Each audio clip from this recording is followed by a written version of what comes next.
हमको हमको एटलीस्ट इतना आदत हो गया ना वीडियो के सामने कि मतलब हम चेक भी नहीं करते कि हम ठीक लग रहे हैं, कुछ फक्स भी नहीं दे पाते हैं हम। हम ठीक हम वीडियो में आके हैं भैया हमको तंग मत करो। हाँ लेकिन नाम के लिए अपना शॉट्स दिखा दो बाबू। नाम के लिए शॉट्स दिखा दो। भगवान कितना छोटा छोटा शॉट्स पहनना है, ऊपर से छुपा छुपा के पहनना। अरे आई मत करे, ये सब रिकॉर्ड होगा। अगर जो तुम नंगे दिखे नहीं हो, दिख रहा है कुछ, ये तो दिक्कत है।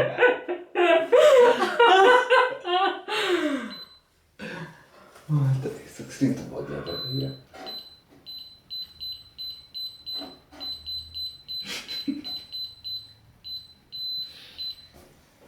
अरे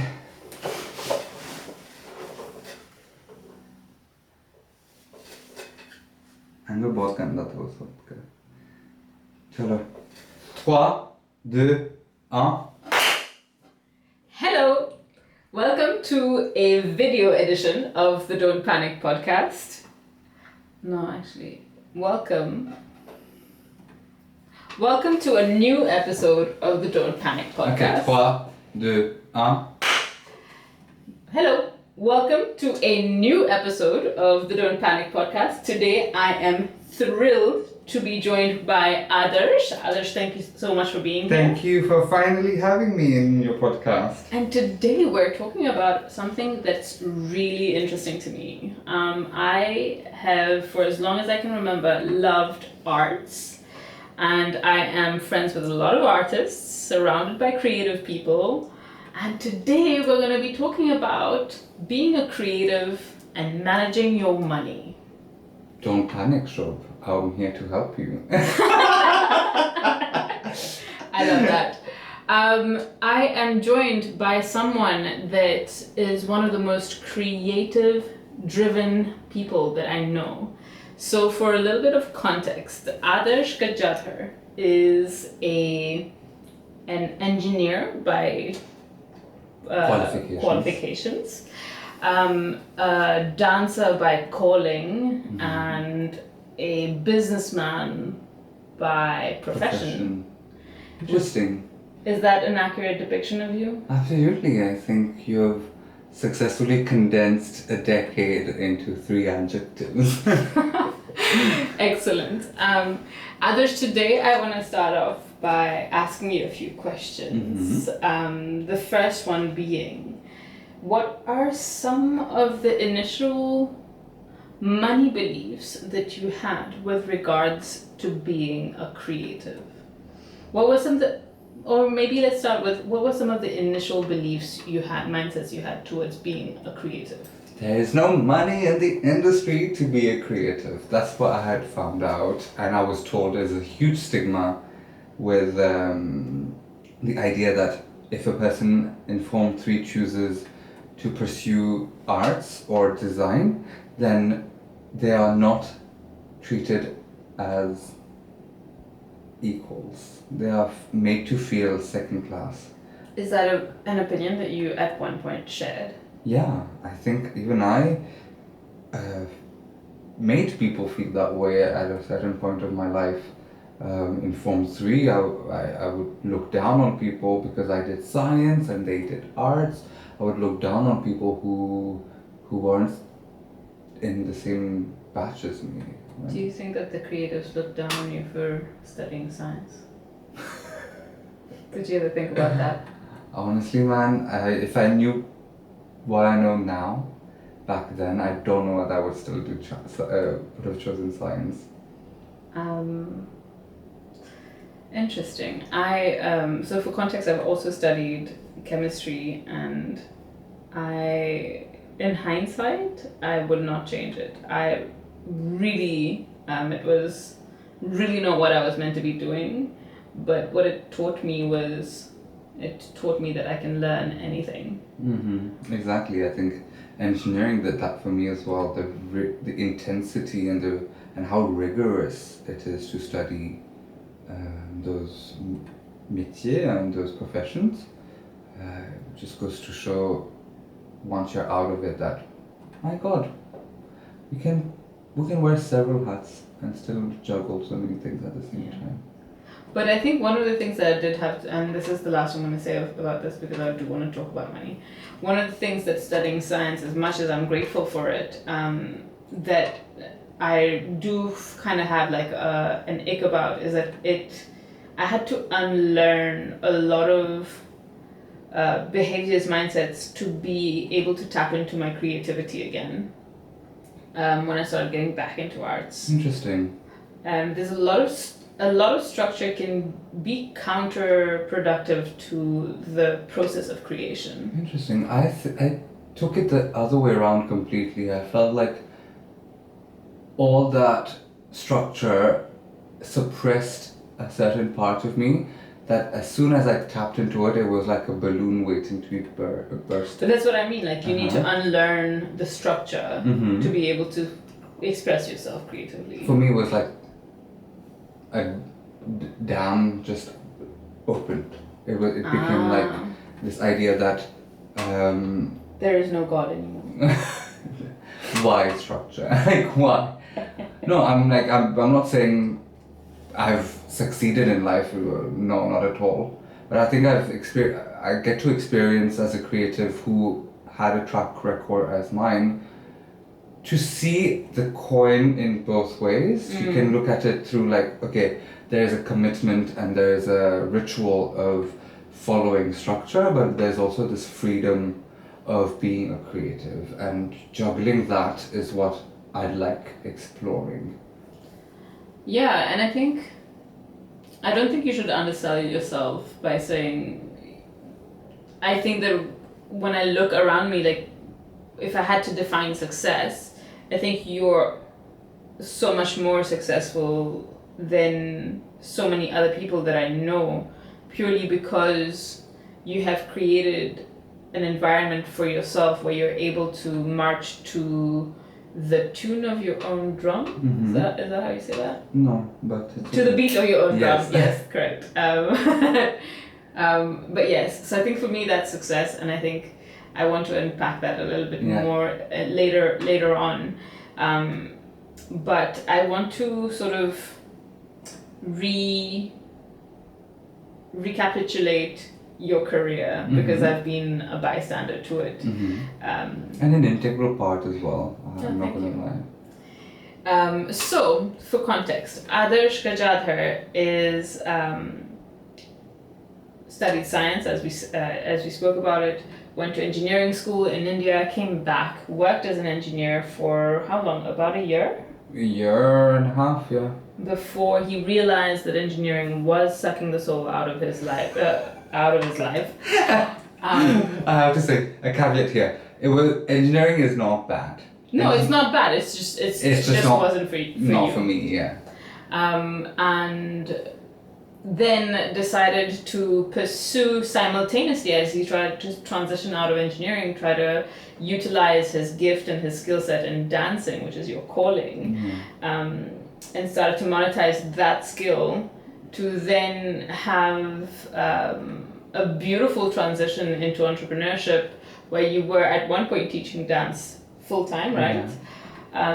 But your marketing strategy in getting more clients for your dance classes kind of gave you this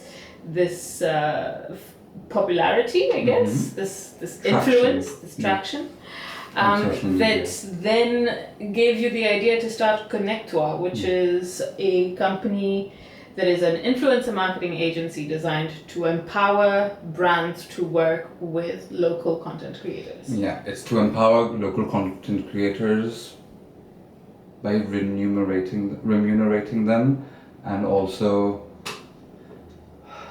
taking money out of Mark Zuckerberg's pockets. No, that's very valid. So I want to unpack that a little bit more.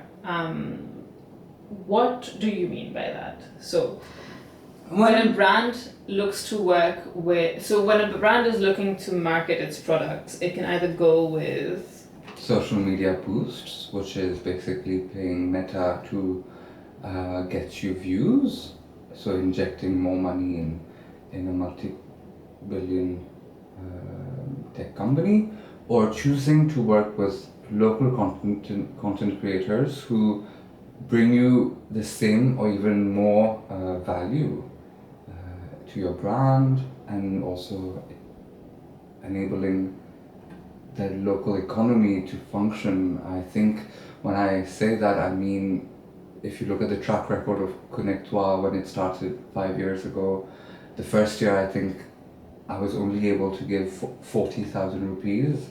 Well, that's like maybe $1,000. Yeah, a little bit less than 1,000. Yeah, maybe a little less than $1,000 to the creative economy in Mauritius. Then that turned into 200,000 rupees the following year. Then that turned into 1.2 million rupees the following year. And then last year, which was the fourth year, we're doing our accounts right now, and turns out that we contributed directly and paid directly to the influencers around 3.3 million rupees. That's amazing. So, just for clarity's sake, the money that Connectoire was able to give to content creators in the first year was about 40,000 rupees. Yeah. Fast forward, what now, 5 years later? Yeah. You are contributing 3.3 million. And on the fourth year, we are yet to find how much I can earn in the fifth year. Well, I have some projections, but let's not get into that. That's really amazing, and that means that today, now is an exciting time to be a creative. Absolutely, I think the opportunities we have today to be creatives were non-existent a decade ago. When you listen to the artists in Mauritius from a decade ago and how they say they were part-time artists, they were not full-time artists. They needed the money from elsewhere to fuel their creativity, to then me starting in 2018, 2016, being a dance choreographer and not being able to sustain because the income was so low, to today where I know creators who live off of solely being creatives. The transition in a decade has been incredible, and now is the best time to get yourself out there, be creative, and seeing what potential you can inspire and help the next generation.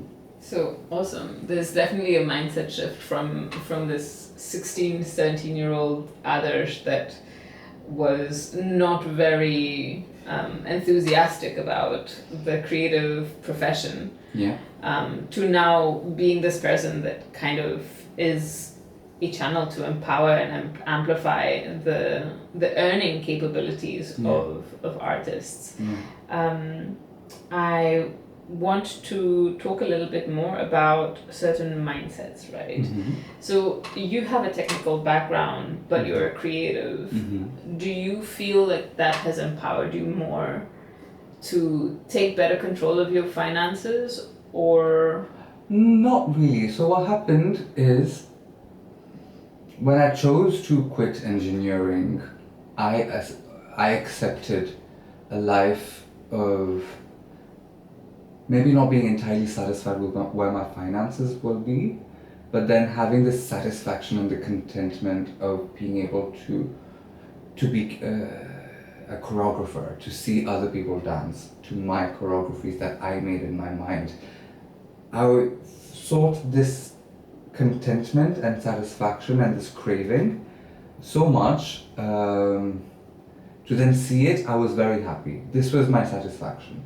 Finances weren't something that I was particularly interested in, and that's, I think, a spiral. One of the spirals of a creative is that once you have accepted, like Bain says, adopted the darkness and whatever, once you've accepted that maybe like this path you're in doesn't bring you money, so you're forced to find the solace and satisfaction from your art, and it's addicting. Feeling satisfied, feeling happy about your art and the reward you get from it is immeasurable. I was satisfied with that, and then I realized that in order to sustain it, I need to know finance. Right. In order to continue doing this, I need to understand where my money is going, and how to get more of it. Very interesting. I want to draw an analogy here around the mindset. If you had to treat life like a game, um, basically we were brought up thinking the aim of the game is to be financially stable. Yeah. But you're coming in now from your vantage point and you're saying the aim of the game is to live a life where you're able to be satisfied. You get the satisfaction from putting out work that you are proud of. Yeah, and how to secure doing that for the long run. Right. So then the money actually becomes the vessel that allows you to get to the end goal. It's the coal, it's the fuel that enables you to continue being free in your creativity. I think for the longest time people would ask me, oh, what kind of a dancer are you? And my answer to it was, it's whichever one you want me to be. And that was because you needed to do it for the money. I needed to do it for the money, and so I would perform, or I would teach choreography based on what the client wanted. And then slowly I decided, as I was becoming a bit more financially independent, I realized I had to ask these questions to myself. What choreographies do I like? And these are the questions I have the luxury of asking to myself when I'm a bit more financially free. That's beautiful. I love that.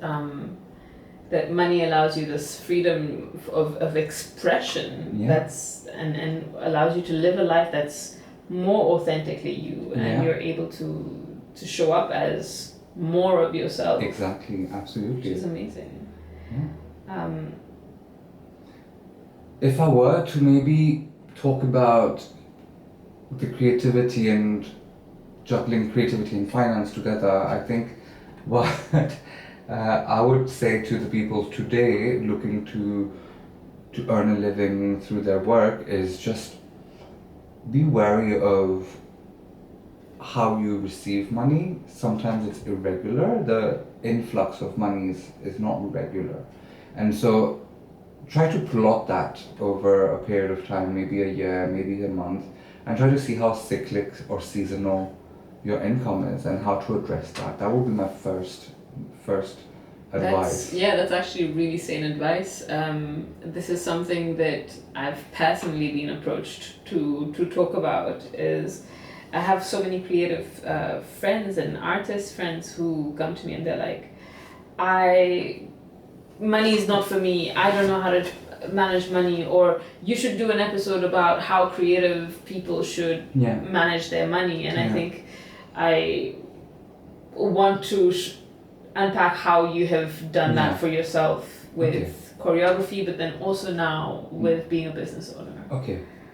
So as a choreographer, back in the day, my main motive was to understand when I'm getting money and how I'm getting money. So my example, April, May, June, and then October, November were the months in a year where I was breaking bank. I was making money. And then come January, February, come June, July, there's nothing in the account. I have no influx. And so understanding that pattern, because it's repeated over 3 years, understanding that pattern was the first step in addressing the problem. Then I located, January, February, I don't have money, I don't make money. How do I enable myself to make money in those months? And something I realized back then was people are craving value. They are craving whatever value you bring as a creative, they will take. It just depends on how you sell it or how you package it. I love that.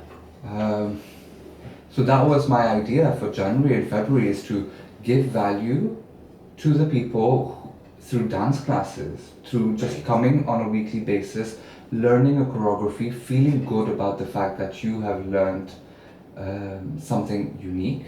And you've moved your body, you've danced with people. Dopamine and everything. And then leaving there. Charging for that was my first attempt to securing a more solid influx of revenue. following that, it was to save up money for a rainy day so that it allowed me to,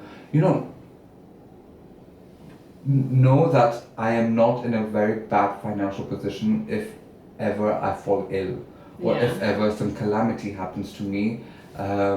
My influx of money is not just stopped. So it's not tied to your productivity. You Yeah. are allowed a day off. You're allowed Yeah. to be sick. Yeah, so I saved up for that first. I saved up for. It's a lot of solopreneurs' problems. I have my barber who says the same thing. It's like when I have if I go through surgery, I don't make money for 3 months. Yeah. Um, There should be some kind of insurance for that. there is an insurance for that. I'm not being sponsored, but I think Mauritius Union Oh god. has an insurance for that. That's okay, very cool. I will be sure to look into that and maybe we can do an episode about it. So So that was my first attempt, is to understand my finances, where there are the discrepancies, securing the first part of like a rainy day, and then secondly it was to invest in my gear, invest in like a better sound system, a better studio, just into your art, into your work, and then it was about investment for the longevity and how do I secure the long run. okay, awesome. And so what have been some of the key challenges that you faced as you were trying to transition through that? Because as we're talking about it, it sounds peachy, right? It sounds like, oh, I had a problem, I figured it out. What was the actual, what did the trenches look like? No, it's existential crisis after existential crisis. Changing jobs, especially from a career of engineering to a career of arts, you have so many questions, not just from your parents or from the people who love you, but also those questions in the dead of night that you ask yourself is like, am I doing the right thing? And those questions somehow enabled me at least to work harder, to understand better, to be more, to give more, and I think that enabled me to work 14 hours a week. 14 hours a day, sorry. Well, 14 hours of a week is the goal, right? Is that Yeah. is what we're working towards. Yeah. 14 hours a day was my life, a non-existent personal life was my life. It was a lot of things, juggling a lot of things at the same time. I think it was juggling the finances, juggling the marketing, juggling the actual work, juggling the back end, juggling the website. It was just like so many things simultaneously. And that's where I feel like my degree as an engineer, even if on paper it doesn't count at the moment in what I do, I think the rigorous application of studying engineering allowed me to understand, okay, these are my limits and how I can function in this. But it's also the understanding that you can learn anything. Like everything is figure outable, basically. Yeah. Because I know that you've done your own website, you've looked into learning accounting on your own and so learning on. influencer marketing as well. Like, sure, being an influencer and managing a whole business about influencer marketing, especially when you come from a background of engineering, is two different worlds altogether. Absolutely. So you not only have to manage your business, but you also have to learn what your business is all about. Building the plane as we fly it. Yes, that's the closest I've been to engineering. Since 5 years. I love that.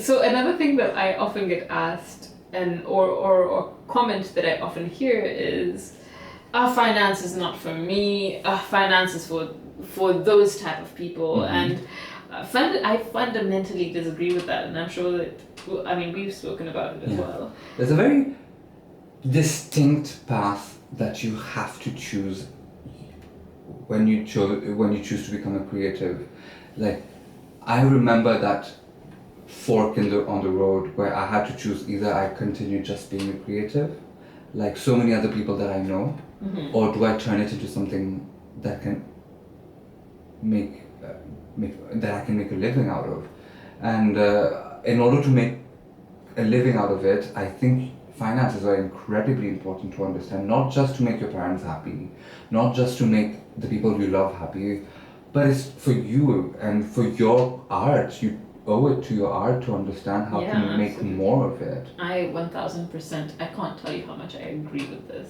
statement, is you are doing yourself a disservice by saying, oh, I'm not a money kind of person.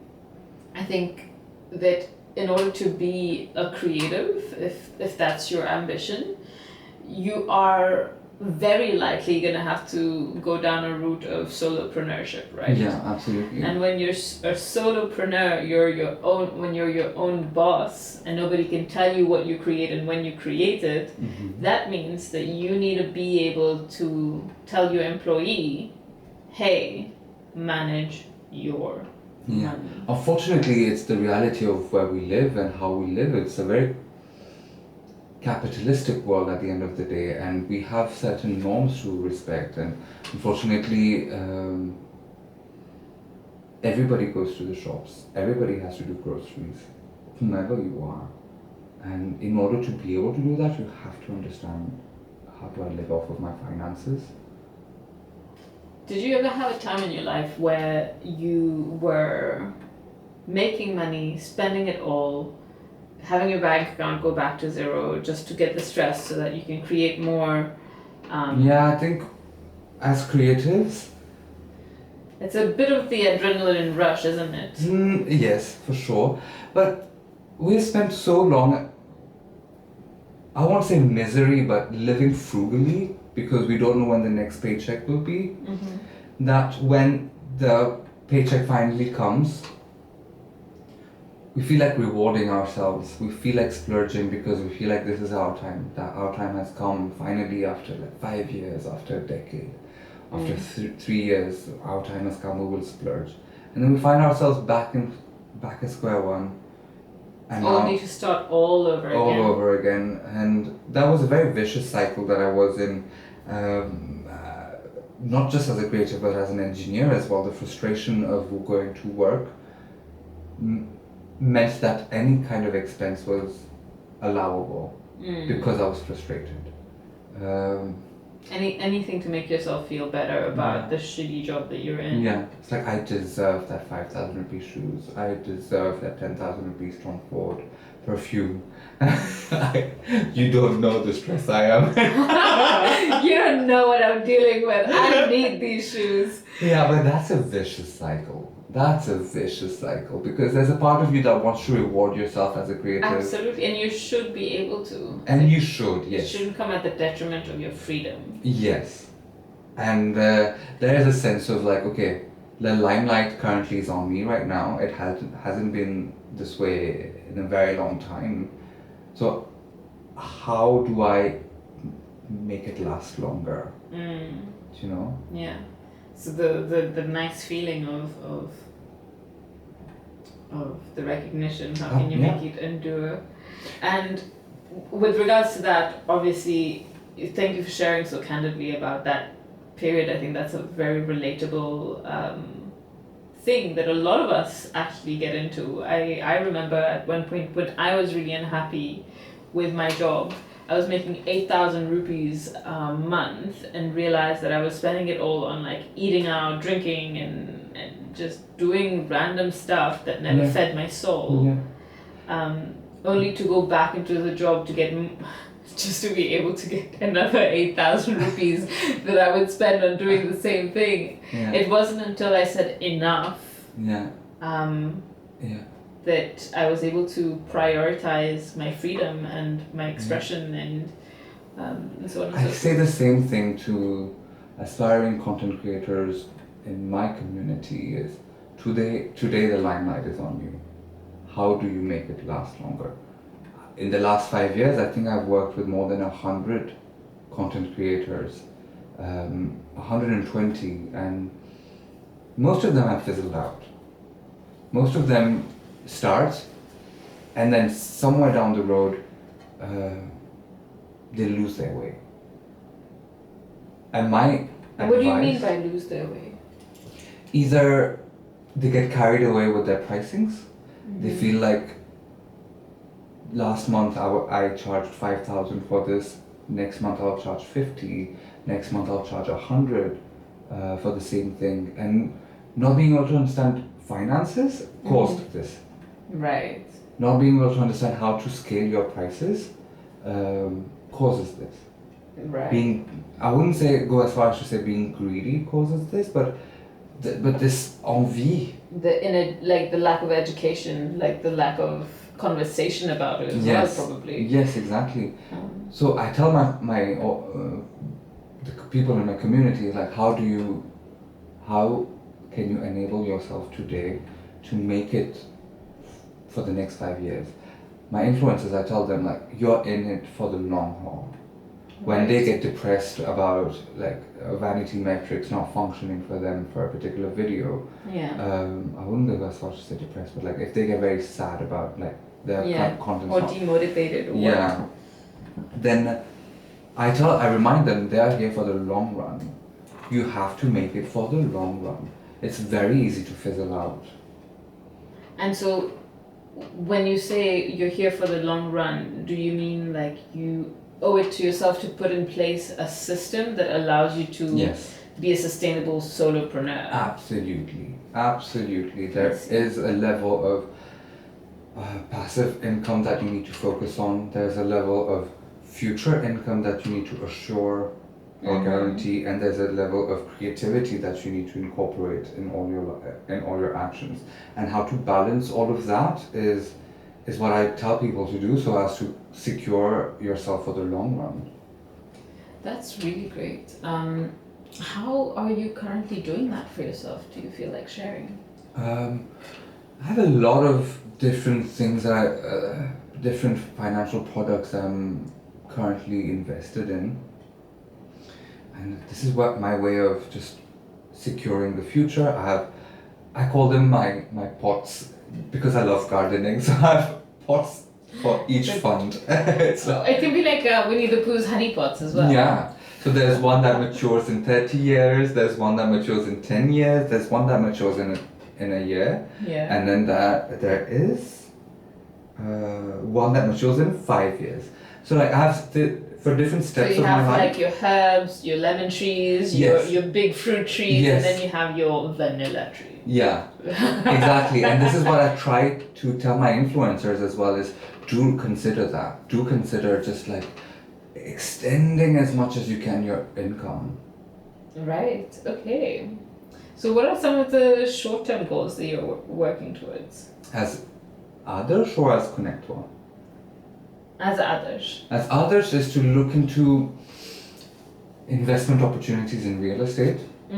I think nobody tells you on the internet, okay, as a creative, you need to, what are my opportunities in investment? When I was 25 and trying to understand how to secure my future, I went on YouTube and they're all talking about like how to buy gold or how to buy real estate or how That's to buy... so inaccessible. And that is not accessible for a person like me who was hardly earning, like 20K a month.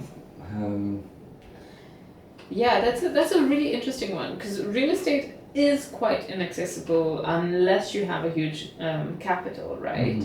And for most people, it's a struggle to get on the property ladder. But as creatives and I use that as a synonym for a solopreneur, it's even harder, because as a self-employed individuals, your access to debt is a lot more difficult than an employed person.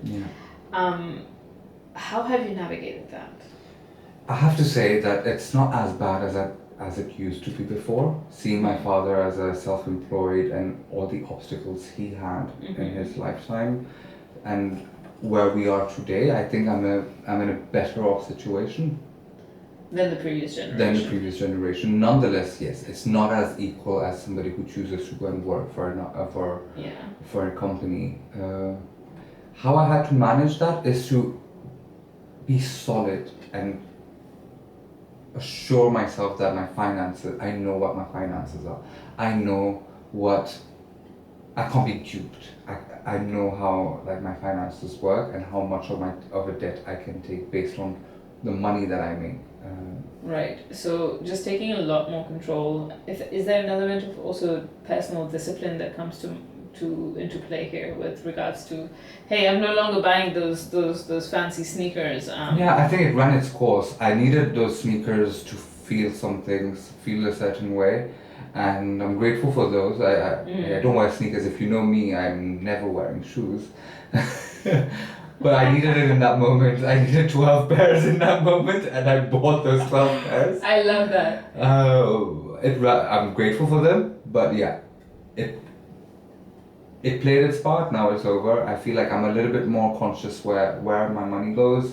When I say my money is my salary, where is it going? In the sense that how do I divide it and into in which pots? In which pots you want to put what, and how do you then prioritize? Do you say, okay, short-term goals get 10% of my income, and do you do that thing where you pay your investment accounts first? And that's something that I used to do a lot of is whenever I would get paid, the first thing that I would do is I would put money in my different pots, as you call them, and then live off of whatever was left. Okay, so I am not as strict as that. I have noticed over the years that, okay, there's a percentage that I need for my life to sustain the month, and then there's a percentage that goes into each pot. For me, the first thing I do when I get money is pay myself, which is basically all the... Your living expenses? No, I like pay myself in the sense that I pay for my future self. Ah, awesome. Yeah. Yeah, so like you pay for your investments, basically. Yeah, exactly. So I have standing orders already on certain dates where a standing order goes to, like I tell myself, and people have told me that the more you can automate savings, the better it is, and it's absolutely true. The more you can automate it through standing orders or debit orders or whatever, the better it is. Not knowing that you're subconsciously or like behind you're saving for your future self is a better idea than willingly doing it, because there are days you just don't want to do it.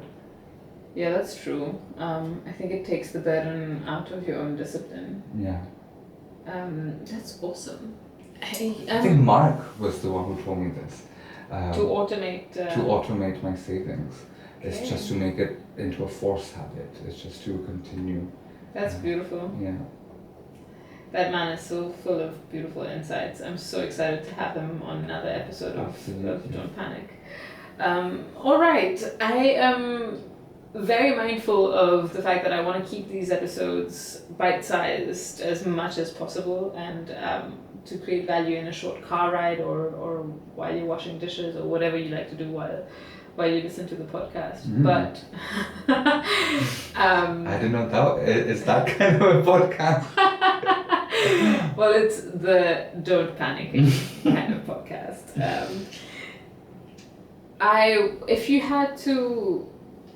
If you met someone that's about 25 to 30 years old today, and they're telling you, I'm a creative, but I don't like talking about money, and like this business with like finances is not for me, what would you say to them?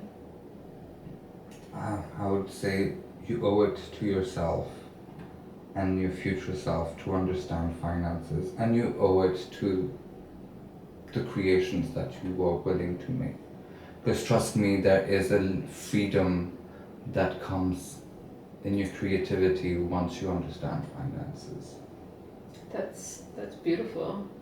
I would love to end it on that note, because it's swan song. Thank you, Adarsh, so much for sharing. Thank you so much for having me. So candidly. Beautiful. Bye. Bye-bye.